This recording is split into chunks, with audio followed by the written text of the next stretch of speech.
Hello, I'm Julie, your host for the Cancer Dietitian Podcast.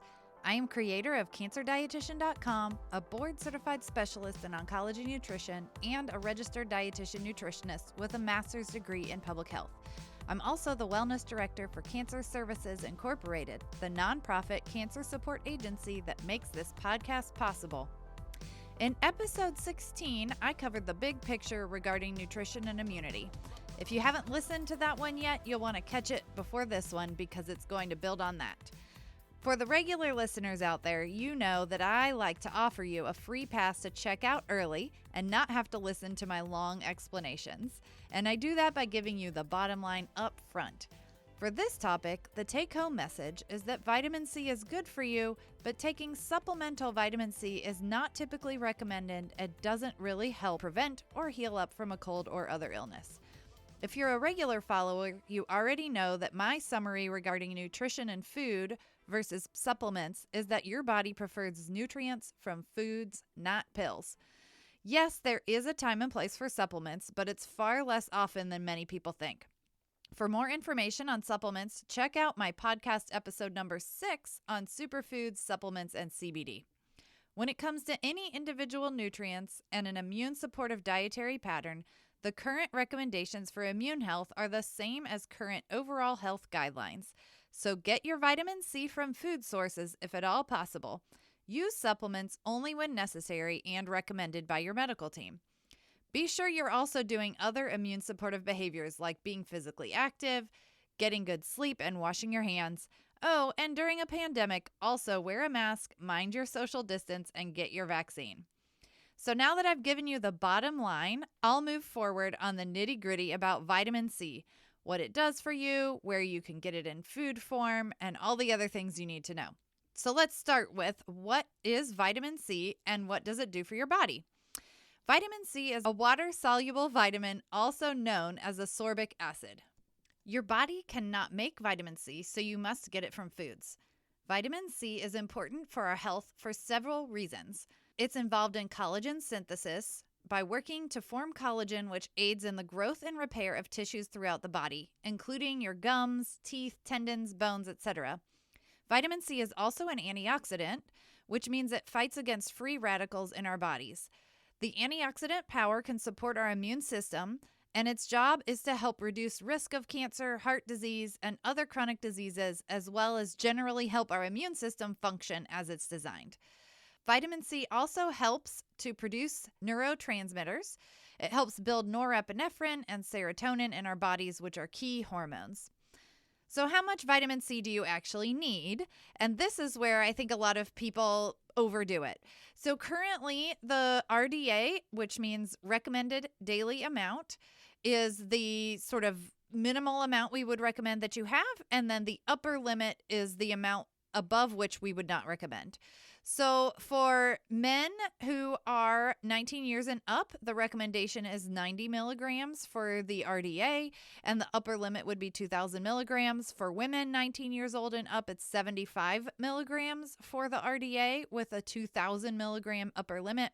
Pregnant women would be 85 milligrams for the RDA, again with a 2,000 milligram upper limit. And for breastfeeding women, it's 120 milligrams for the RDA with the same upper limit of 2,000 milligrams. So you can see that oftentimes with supplements, the amount that you would get would be far above the upper limit, and so we wouldn't recommend that. But there are plenty of foods that contain vitamin C.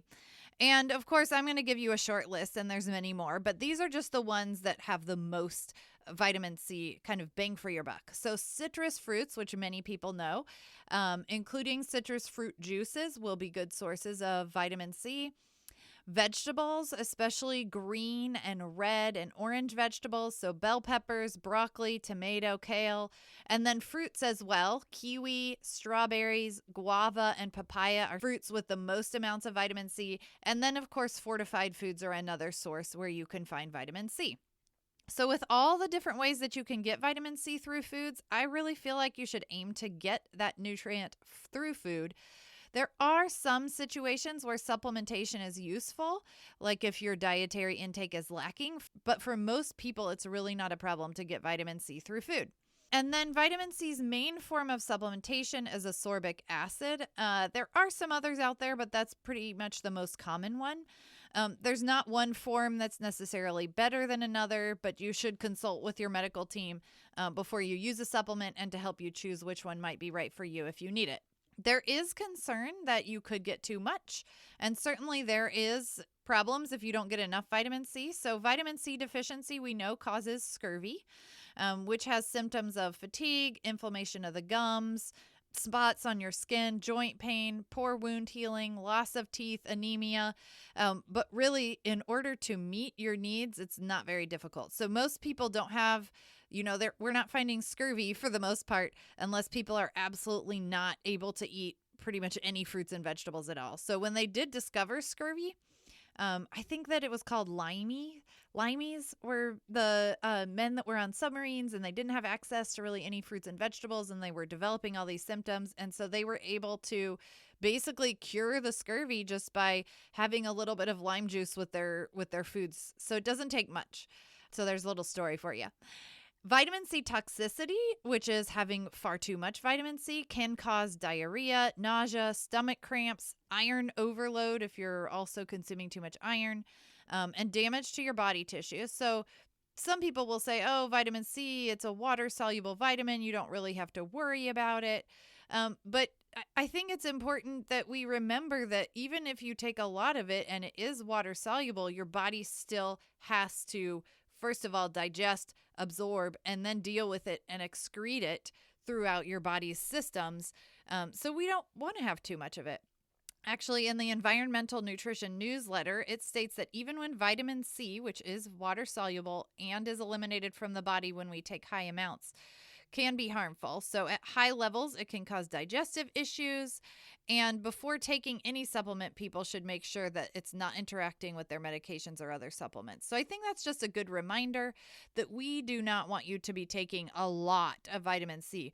If you are needing to take some, I generally recommend 500 milligrams should be plenty. Now, often it comes up when people talk about colds. Vitamin C supplementation has been rumored by some to help with common colds, but studies have been conducted and research shows that in general, regular vitamin C supplementation really doesn't do much. It might shorten duration or severity of colds by 8%.